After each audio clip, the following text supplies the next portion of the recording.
জীবনী, পারিবারিক জীবনে, অর্থনৈতিক জীবনে, সামাজিক জীবনে, ব্যবসায়ী জীবনে, আন্তর্জাতিক জীবনে, রাজনৈতিক জীবনে, প্রতিটা জীবনে রাসূলের সুন্নাত আছে না নাই? আর একটু জোরে বলেন। আল্লাহর নবীর সুন্নাত প্রতিটি জীবনে স্মরণ রাখতে হবে। এমন কোন মুহূর্ত নাই যেই মুহূর্তের ভিতরে নবীর সুন্নাত নাই। ভাইরা আমার লক্ষ্য করে দেখেন, সুন্নাত এর অর্থ হলো নবীর নিয়ম, নবীর চরিত্র, নবীর আদর্শ, নবীর পথ, নবীর রাস্তা, নবীর তরিকা। যখন কথা ঠিক কিনা? এই পৃথিবীর ভিতরে চলতে গেলে অবশ্যই অবশ্যই কোনো না কোনো নিয়ম মানতে হবে। আপনার ফ্যামিলির ভিতরে একটা নিয়ম আছে, খাইতে গেলে একটা নিয়ম আছে, ঘুমাইতে গেলে নিয়ম আছে না নাই? এই দেশ পরিচালনা করতে একটা নিয়ম সরকারের আছে না নাই? আর একটু জোরে বলেন। এই নিয়মটাকে মহান আল্লাহর ভাষায় বলেন ফাত্তাবিউনি, রাসূলের ভাষায় সুন্নাত। আবার আমার লক্ষ্য করে দেখেন, আল্লাহর নবী বিশ্ব নবীজি বলেন যে নাকি আমার সুন্নতকে মহব্বত করলো সে আমার সাথে মহব্বত রাখলো, আর যে আমি নবীর সাথে মহব্বত রাখলো তার ঠিকানা আমি স্বয়ং নবীর সাথে জান্নাতে হবে। পৃথিবীর মানুষ একটু চিন্তা করে দেখলে এমন কোন জগৎ নাই যেই জগৎ নিয়ম ছাড়া চলে। পৃথিবীর মানুষ এই মাঝে মধ্যে উদাহরণ দিই আপনাদেরকে বোঝাবার জন্য। চিনেন নি এটা? নাম কি? কেউ চিনেন না এমন কোন মানুষ আছে? জোরে বলেন। নাই। চিনার জগতে বাবার চাইতে ছেলে বেশি বুঝে, ছেলের চাইতে নাতি আরো বেশি বুঝে, নাতির চাইতে ফোনটি আরো মারাত্মক বুঝে। যখন ঠিক কিনা? এই মোবাইল চালাতে গেলে তার নিয়ম আছে না নাই? জোরে বলেন। নিয়ম আছে। বাইরে আমার মোবাইলটা সম্পূর্ণ ঠিক। আপনি দরবস বাজার থেকে কিনেন নাই, আপনি সিলেট করিমুল্লাহ মার্কেট থেকে কিনেছেন। মোবাইলটা খুব ভালো দামি স্মার্টফোন, কিন্তু ভিতরে ব্যাটারি নাই, চলে না মসল। জোরে বলেন। এই মোবাইল সম্পূর্ণ ঠিক, ব্যাটারিও ঠিক, কেন মোবাইলে সিম কার্ড নাই, চলে না অচল। পৃথিবীর মানুষ সিম কার্ডও ঠিক, কিন্তু অ্যাকাউন্টে টাকা নাই, চলে না অচল। নেটওয়ার্ক নাই, চলে না অচল। চার্জ নাই, চলে না অচল। বাইরা আমার সাধারণ একটা মোবাইল যদি তার নিয়মের বাহিরে থাকার কারণে উনি চলতে পারে না, অচল হয়। পৃথিবীর মানুষেরা রে, মহান আল্লাহর বিধানটা যদি পালন করতে হয়, যতদিন পর্যন্ত নবীর সুন্নতের সার্টিফিকেট না থাকবে, নবীর আদর্শ এবং নবীর আখলাক এবং নবীর সুন্নতের যদি না থাকে, তাহলে যতদিন নামাজ পড়ে কশিন কালে এই নামাজটা আল্লাহর দরবারে কবুল হতে পারে না। আপনি আমি যত কাজ করব ভালো কথা, কিন্তু যদি ওই কাজের ভিতরে নবীর সুন্নাত না থাকে, নবীর লাইন, নবীর নিয়ম, নবীর তরিকা যদি না থাকে, কশিন কালে আপনার আমার ভালো কাজ কবুল হতে পারে না। উদাহরণ দিয়ে সকলেই বুঝবেন। আমি জিজ্ঞাসা করি, আজকে মাগরিবের ফরজ কয় রাকাত পড়ছেন মাঠে? জুড়ে বলেন। নামাজ পড়লে সওয়াব না গুনাহ? তাহলে আজকে জলসার দিন সকলেই আসবে। 3 রাকাত কেন 1 রাকাত যোগ করে 4 রাকাত পড়ে সব বেশি হইব কেন? কেন? নবীজির নামাজ পড়ার নিয়মের উল্টা। যখন ঠিক না? তাহলে এই নিয়মের উল্টা বললে ভালো কাজ করলেও কাজ হবে না। এবার লক্ষ্য করে দেখেন, শুধু তাই না, এবার রোজা রাখলেও অবশ্যই এই রোজার ভিতরে সওয়াব পাবে। রোজা আল্লাহর বিধান, কিন্তু এই বিধানটা পালন করতে হবে নবীর তরিকায়। আমি জিজ্ঞাসা করি, রোজা রাখলে সওয়াব না গুনাহ? আর একটু জোরে বলেন। সওয়াব। কিন্তু ঈদের দিন রোজা রাখিলেন সব বেশি বলে। একদিকে রোজা, অন্যদিকে ঈদ, সব বেশি তো না? কেন? নবীজির সুন্নতের, নবীজির নিয়মের উল্টা। কথা বুঝছেন না? রুকু আগে না সেজদা আগে? রুকু আগে, সেজদা আগে দিলেন নামাজ হবে কেন? নবীজির আদর্শের উল্টা, নবীজির সুন্নতের উল্টা। জোরে হন কথা ঠিক কিনা? সুতরাং যে নবীজির উল্টা কাজ করবে এবং কাজ করে না, এটাই সবের কাজ, এটার নামই বেদাত। এটার নাম কি? আল্লাহ রাসূল বলেন, মান আহদাসা ফি আমরিনা হাযা মা লাইসা মিনহু ফাহুয়া রাদ। আল্লাহ নবীজি বলেন যে আমার দিনের ভিতরে বাড়াই লাইলো, যে আমার দিন থেকে কমাই লাইলো, বাড়ানোটাও বেদাত, কমানোটাও বেদাত। সবগুলো মরদুদ, কবুল নয়, মারদুদ। আপনি আপনার টাকা ইসলামিক ব্যাংকে অ্যাকাউন্টে জমা রাখছেন, আপনি টাকাগুলো উঠাবেন, রাখছেন ঠিক, উঠাবেনও ঠিক, ম্যানেজারও ঠিক, গিয়ে বলছেন ভাই আমার টাকাটা দিলেন, ফাগলি আরো বড় করে বাদ দিয়ে গেলেও দিব। শুনে বলেন, কতদিন না আমি আব্দুল্লাহ হরিফুরি রহমতুল্লাহ আলাইহি সুহবত প্রাপ্ত মানুষ, আমাকে দেন, আমি হুজুরের মজাজ খলিফা দিব। কেন? আমার ব্যাংকের একটা নিয়ম আছে না নাই? জোরে বলেন। আমার ব্যাংকে টাকা রাখছেন ঠিকই, আমার নিয়মে টাকা রাখছেন, আমার ব্যাংকের নিয়ম মেনে টাকা উঠাতে হবে। আর না হয় আপনার টাকা সত্ত্বেও আপনাকে টাকা দেওয়া যাবে না। চেক আনছেন, চেক কোন না, কোন চেক তো আনছি না, চেক ছাড়া আপনার টাকা সত্ত্বেও আপনাকে দেওয়া সম্ভব না। পৃথিবীর মানুষ, এটার নাম কি? এটার নাম হলো সুন্নত। জোরে হন কি নাম? আর একটু জোরে হন কি নাম? এই সুন্নত ছাড়া, কোরআন হাদিসের সঠিক জ্ঞান ছাড়া কোনদিন প্রকৃত আল্লাহর ওলি হতে পারে না। জোরে হন ঠিক কিনা? আর যে যার ভিতরে কোরআন হাদিসের জ্ঞান থাকবে না, নবীর সুন্নাত তথা আদর্শ থাকবে না, সে কোনদিন আল্লাহর খাঁটি ওলি হতে পারে না। ওরাই সমাজের বন্ড পীর। জোরে হন কথা ঠিক কিনা? ওদেরকে বন্ড পীর বলা হয়, হক্কানি পীর না। এবার চিন্তা করে দেখেন, অনেক সময় সুন্নতের ব্যাখ্যা না জানার দরুন আমরা অনেক সময় উল্টো পাল্টা বক্তব্য ফতোয়া দিলেই, কিন্তু সুন্নত কাহাকে বলে এটা আমাদের সকলে একটু বোঝার এবং গবেষণা করার দরকার। জোরে হন ঠিক কিনা? আপনার হারিকেন দেখছেন, হারিকেন সামনের দিকে তো যে জেনারেশন আসতেছে, এই জেনারেশনে আর হারিকেন চিন্তা না। জোরে হন ঠিক কিনা? নতুন যখন হারিকেনটা মার্কেটে আসছে, তো হারিকেনটা কিনিয়া একটা লোক বাড়িতে নিয়ে গেছে, আর বিবি মোহতরমার কাছে গিয়ে বলছে, শুনছো কি? হারিকেন কিনে আনছি। কি কিনে আনছে? হারিকেন। কারো কাছে কইও না। আর আমরা বাংলাদেশের নীতি হইল, কেউ যদি কয় জিনিসটা আপনার কাছে আমানত, কইও না, সে যত তাড়াতাড়ি পারে অন্যর কাছে পৌঁছায় দেয়। এটা বাংলাদেশি সুন্নত। যখন ঠিক না? আর এমনিতেই তো বিবিদের গলার মাঝখান নাই, আসেনি তো, যা কথাটা আর ভিতরে থাকে না, অটোমেটিক ফাঁস হয়ে যায়। কি এখানে বান নাই?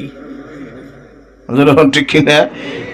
সকাল হতে না হতেই 500 করে বয় সাহেবের কাছে গেছে, বয় সাহেবা শুনছো কি? আমরা ঘরের তাইন হারিকেন কিনে আনছে। কয় আলহামদুলিল্লাহ। জিন্দগিতে হারিকেন খাই নাই, খবরদার একা খাইও না, সাথে শরীক রেখে খাইও। আমি জিজ্ঞাসা করি, হারিকেন খায় না মাথায় দেয়? আর একটু জোরে বলেন, খায় না জ্বালায়? আর একটু জোরে বলেন। কেন উল্টা বক্তব্য দিল? হারিকেন সম্পর্কে তার কোনো ধারণা। ঠিক তেমনি ভাবে যারা উল্টা পাল্টা বক্তব্য দেয় আর সুন্নতের নামে বেদাত আবিষ্কার করে, আসলে ওরা সুন্নত সম্পর্কে জ্ঞাত নয়। যখন ঠিক না? এজন্য বাইরে আমার লক্ষ্য করে দেখুন, আল্লাহ নবীর সুন্নাত এবং আদর্শ ছাড়া এই পৃথিবীতে কেউ ওলি হতে পারে না। প্রকৃত আল্লাহর ওলি যারা, তাদের সম্মান মর্যাদা আছে না নাই? আর একটু জোরে বলেন। বাইরা আমার নবীদের পরে সবচেয়ে বড় বড় ওলি ছিলেন সাহাবায়ে কেরাম। জোরে হন ঠিক কিনা? আবু বকর সিদ্দিক রাদিয়াল্লাহু আনহুর মতো বড় ওলি এই পৃথিবীতে আর কেউ ছিল না। মানুষদের ভিতরে খালি খলিফাতুল মুসলিমিন ওমর রাদিয়াল্লাহু আনহু উনি ছিলেন আরেক জগতের ওলি। ভাইরা আমার, খোলাফায়ে রাশিদিন ওরা সাহাবায়ে কেরাম, ওরা ওলিও, আর আম্বিয়ায়ে কেরাম নবীও আবার ওলিও নিঃসন্দেহে। জোরে এখন কথা ঠিক কিনা? পৃথিবীর মানুষ সাহাবায়ে কেরামদের ইতিহাস যদি সামনে থাকে, ওলিদের শান চমৎকার ভাবে উঠে উঠবে। পৃথিবীর মানুষের আবু বকর সিদ্দিক রাদিয়াল্লাহু আনহু এমন আল্লাহর ওলি এবং সাহাবায়ে কেরাম ছিলেন। পৃথিবীর মানুষ আল্লাহর নবীর সাথে প্রত্যেকটা কাজে আবু বকরের জীবন আদর্শের মিল আছে। মিল। আল্লাহ রাসূলের জন্ম মক্কায়, আবু বকর আপনার জন্ম মক্কায়। যখন ঠিক কিনা? নবী গো আপনি ইমানদার, আবু বকর ইমানদার। নবীজি কোন কোন রওয়ায়াতে আছে মেরাজের রজনীতে অল্প কিছুক্ষণ হলো আবু বকর সাথে ছিলেন। ভাই আমার লক্ষ্য করে দেখেন, যেই দিন আল্লাহ নবী মক্কা ছেড়ে মদিনা যাবে, সেই দিন আবু বকর সিদ্দিক রাদিয়াল্লাহু আনহুর সাথে এবং হেরা গুহায় আবু বকর রাদিয়াল্লাহু আনহু নবীজির সাথে। নবীজি একটা মুহূর্ত আপনি নবীজির অনুসরণ অনুকরণ ছাড়া আমি থাকতে পারবো না। নবীজি আপনি যত গজওয়ায় অংশগ্রহণ করেছেন, আমি আবু বকর ৭০টা গজওয়ায় অংশগ্রহণ করেছি। নবীজি আপনি গিয়েছেন গজওয়ায় খান্দকে, আমি আবু বকর গজওয়ায় খান্দকে। নবীজি আপনি তবুকের ময়দানে আপনাকে ইত্তেবা করার জন্য, আপনার আদর্শ ফলো করার জন্য আমিও গজওয়ায় তবুকে। নবীজি আপনি বদরে, আমিও বদরে। নবীজি আপনিও দেখা যায় বিভিন্ন গজওয়ায়, আমি আবু বকর বিভিন্ন গজওয়ায়।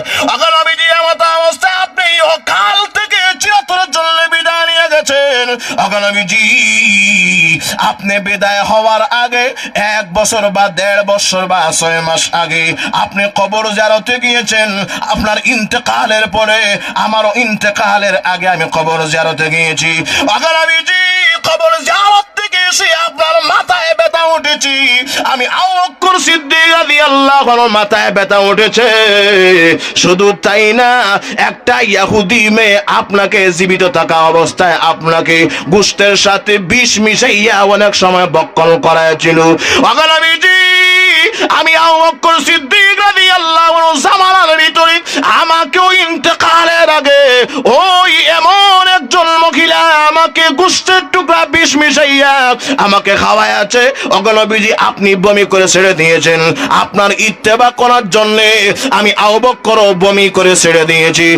নবীজি আপনি কাল থেকে যেদিন বিদায় নিবে, মৃত্যুর আগ মুহূর্ত পর্যন্ত আসসালাহ এবং আসওয়াক বিভিন্ন রাতে বিভিন্ন ভাবে পাওয়া যায়।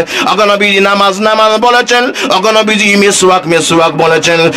আমিও এই হকাল থেকে যখন আমি চিরতরের জন্য বিদায় নিয়ে যাব, তখন আমি আবু বকর নামাজ বলেছি, মিসওয়াক বলেছি। নবীজি আপনি হকাল থেকে যত বছর বয়সে চলে গেছেন, আপনি হলেন 63 বছর জীবন ইতিহাসে চলে গিয়েছেন। আমি আবু বকরও দেখা যায় শুধুমাত্র আপনার ইত্তেবা করাবার জন্য মহান আল্লাহ 63 বছর ইতিহাসে আমাকে উঠায় নিয়েছেন। নবীজি আপনার রোজা মদিনাতুল মুনাওয়ারা, আমিও বেশি দূর না, একদম আপনার কাছে আমার রোজা মদিনাতুল মুনাওয়ারায়। নবী গো আপনার ইত্তেবা করার জন্য আপনি যাবেন জান্নাতে, এবং আবু বকর আপনার সাথে জান্নাতে যাব। এর চাইতে বড় পীর আর কে আছে বলেন? এর চাইতে বড় আর কে আছে বলেন? ওদের কি বলা হয়? আল্লাহর ওলি। আল্লাহ বলেন, আলা ইন্না আউলিয়া আল্লাহ লা খাউফুন আলাইহিম ওয়ালা হুম ইয়াহজানুন। জেনে রাখো, আল্লাহর ওলি যারা, তাদের কোনো ভয় নাই, তাদের কোনো দুশ্চিন্তা নাই, দুনিয়ায়ও কোনো দুশ্চিন্তা নাই, ভয় নাই, কবরেও কোনো দুশ্চিন্তা নাই, ভয় নাই, এবং আখিরাতেও কোনো দুশ্চিন্তা নাই, ভয় নাই। জুড়ে এখন কথা ঠিক কিনা? আল্লাহু আকবার। এমন একজন বিশ্ববিখ্যাত ওলি ছিলেন আল্লামা ইবনু জাগুব রাহমাতুল্লাহি আলাইহি। সাহাবায়ে কেরামের জীবন আদর্শ তুলে ধরলো তো কোন জায়গায় হাত দিয়েছেন, বিরাট একটা সাগর।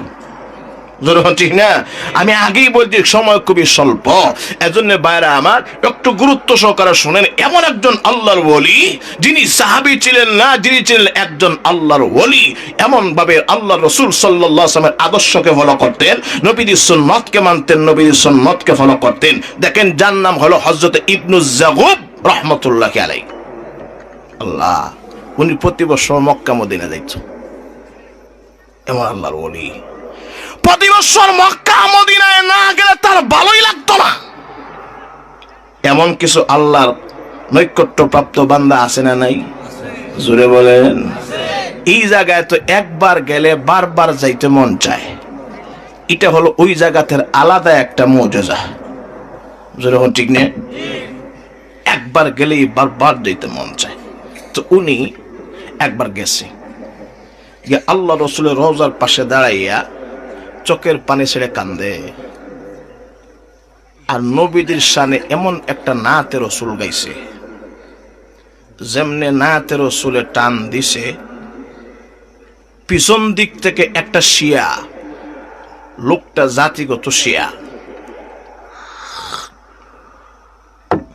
মহিউদ্দিন খান সাহেব রহমতুল্লাহ আলাইহি, উনি ছোট্ট একটা রিসালাতে আনেন।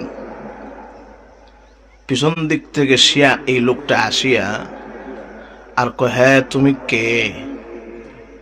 মুহাম্মদের শানে এত প্রশংসা করো, তো মদিনার জমিনে দাঁড়াইয়া আবু বকর উমরের শানে এত সুন্দর করে নাত পেশ করো, তাদের প্রশংসা করো, তাও মদিনার ওই নবীর রোজা দাঁড়াইয়া, মুহাম্মদের কবরের পাশে দাঁড়াইয়া তোমার কলিজা এত বড়? প্রশংসা করে, সঙ্গীত খানা খুবই সুন্দর। আসো না আমার বাড়িতে একবার, তা আসো না, এই সঙ্গীতটা গাইবা, এই নাতে রসুলটা পেশ করবা, আর পেশ করেই চলে আসবা। উনি কয়, না না, আমি যাইতে পারতাম না।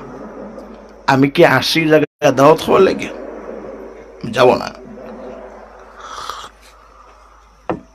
উনি আঙ্গুল দিছে, আমরা গ্রাম্য ভাষা আঙ্গুল দিস না, আঙ্গুল দিস না কয় না, উনি আঙ্গুল দিছে। কি তোর মুহাম্মদে যে একটা হাদিসে বলিয়া গেছে দাওয়াত দেওয়া সুন্নত, গ্রহণ করা ওয়াজিব, তোর কি স্মরণ নাই? আর আল্লাহর ওলিদের সামনে যদি কেউ নবীর সুন্নতের পরিপন্থী কোন বক্তব্য রাখে, তখন দেখবে তেলে বেগুনে জ্বলে উড়ে উঠে। ঠিক না? উনি কয়, যা, শুধুমাত্র নবীর সুন্নতকে রক্ষা করার জন্য আমি যাব তোর বাড়িতে। জোরে কোন সুবহানাল্লাহ। যেমন উনি, আমি আমার পক্ষ থেকে বলছি, যেমন উনি ওই রওজার পাশে গিয়ে কয়, হর ওয়াক্ত মেরে সর মে হ্যায় সৌদায়ে মদিনা, हर वक्त मेरी सर में है सौदाए मदीना, दाइम है मेरे दिल में तमन्नाए मदीना, दाइम है मेरे दिल में तमन्नाए मदीना, मिटने का नहीं दिल से मेरे नक्श मदीना, है सुबह मसाविर सुबह मदीना। जुड़े হন আল্লাহু আকবার। মদিনা শানে, অগণবীজি আপনি তো সাহেবে মদিনা, আপনার শানে এত সুন্দর সঙ্গীত, এত সুন্দর নাচ গাইলো। উনি কয়, আমি যাব তোমার বাড়িতে। শেষ পর্যন্ত উনাকে বাড়িতে নেওয়া হইল। দেখে চতুর্দিকে দরজা জানালা লক, যাওয়ার কোনো সুযোগ নেই। ভিতরের রুমটা হলো অন্ধকার। অন্ধকার যখন রুম, অন্ধকার রুমে একটু ভয় লাগে না? যদি বলেন, ভয় লাগতেছে। উনি টিপ দিয়ে লাইট জ্বালায়, বিদ্যুৎ কালেকশন, লাইট জ্বালানো হইল। এখন দেখে ওই রুমের 4 কোণে 4 জন জল্লাদ দাঁড়ানো। জল্লাদ বুঝেননি আপনারা? এই জল্লাদ হাতে দবদবে ছুরি নিয়ে দাঁড়ানো। আর লিডার যিনি, ওই লিডার ডাক যা কয়, হ্যাঁ ধর, তার 2টা হাতে ভালো করে বেঁধে ফেল, তার 2টা পা ভালো করে বেঁধে ফেল। দুইটা হাত দুইটা পা শক্ত মজবুত করে বেঁধে ফেলছি। এখন বলে, কোন জিব্বা দিয়া মুহাম্মদ, আবু বকর, উমরের শানে তুই নাত পেশ করছিলে, ওই জিব্বাটা বাইর কর। ও কেন? বলছি বলে জিব্বাটা বাইর কর। জিব্বা বাহির হয় না, জোরে টান দিয়ে সম্পূর্ণ জিব্বার অর্ধেকটা কেটে ফেলছে। জোরে কর নাউজুবিল্লাহ। আর একটু জোরে কর না নাউজুবিল্লাহ।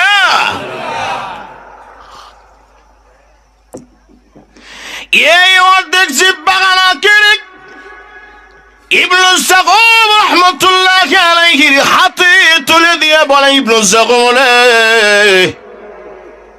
জানায়া দিলাম, আর কোনদিন যেন মুহাম্মদের প্রেম ভালোবাসা নিয়ে মদিনায় আসতে না পারিস। আবু বকর ওমরের প্রেমী মদিনা যেন আসতে না পারিস, আর কোনদিন মদিনার প্রেমের গান এবং নবীর প্রেমের গান যেন তুই গাইতে না পারিস। তোর জিহ্বাটা কেটে দিলাম, যা যা, আর কোনদিন তোকে যেন মদিনার অলিতে গলিতে না দেখি। জিহ্বা হাতে নিছে, কোথায় যাব, কার বাড়িতে যাব, কিছুই চিনি না। ওই আল্লাহর ওলি মুসা রাহমাতুল্লাহ আলাইহি দৌড়াইয়া দৌড়াইয়া এমন এক পর্যায়ে বিশ্ব নবী রাহমাতুল্লিল আলামিন রোজার পাশে গা ঘুমায় গেছে। ভাইরা আমার, একদম রক্ত যাইতে যাইতে মানুষ যখন দুর্বল হয়, অটোমেটিক চোখে ঘুম পাড়ে। যখন ঠিক কিনা, শরীর দুর্বল হইলে চোখে ঘুম পাড়ে। আল্লাহ বলেন, আমার ঘুম নাই কেন? কারণ আমি আল্লাহ দুর্বল নয়, আমি আল্লাহ সবল। যখন ঠিক কিনা, মানুষ তুই জন্ম সূত্রে দুর্বল, জন্ম তুই ঘুমাস, রক্ত যাইতে যাইতে আমি ঘুমায় গেছি। যখন আমি ঘুমায় গেছি, এই মুহূর্তে দেখা যায় দুইজন পাগড়িওয়ালা হুজুর আমার সামনে আসিয়া আমাকে সালাম জানায়। সুবহানাল্লাহ। ও পাগড়িওয়ালা হুজুর কারা? এমনিতেই দেখে আপনারা কাগো, একটু পরিচয় আমাকে দিয়ে দাও। উনি আমাকে চিনবালা, উনাকেও চিনবালা। আমি আর কেউ না, আমি হলাম নবীর সবচাইতে বড় প্রেমিক হযরতে আবু বকর সিদ্দিক রাদিয়াল্লাহু আনহু। আরো আস্তে কোন সুবহানাল্লাহ। আপনাকে আমি চিনেছি, আপনি আবু বকর সিদ্দিক রাদিয়াল্লাহু আনহু, কিন্তু আপনার পাশে যে দাঁড়ানো, আপনার চাইতে হ্যাংলা পাতলা, আপনার চাইতে লম্বা, আবার তার কাঁধ পর্যন্ত চুল দেখা যায়। উনি কে? আমাকে একটু পরিচয় দেন লাগো। উনি আর কেউ না, উনি হলেন খলিফাতুল মুসলিমিন হযরতে উমর ফারুক রাদিয়াল্লাহু আনহু। আর একটু জোরে কোন সুবহানাল্লাহ। আপনারা কারা? এমনি কেন এই জায়গার ভিতরে কেমনে আসলেন? স্বপ্নেই দেখি আবু বকর সিদ্দিক রাদিয়াল্লাহু আনহু এবং খলিফাতুল মুসলিমিন ওমর রাদিয়াল্লাহু আনহু স্বপ্ন যুগে সালাম জানায় আছে। এমনিতেই আমার আত্মাখানা খুশি হয়ে গেছে। আমি বললাম, আপনারা কেন এই জায়গার ভিতরে কিসের জন্য আসলেন?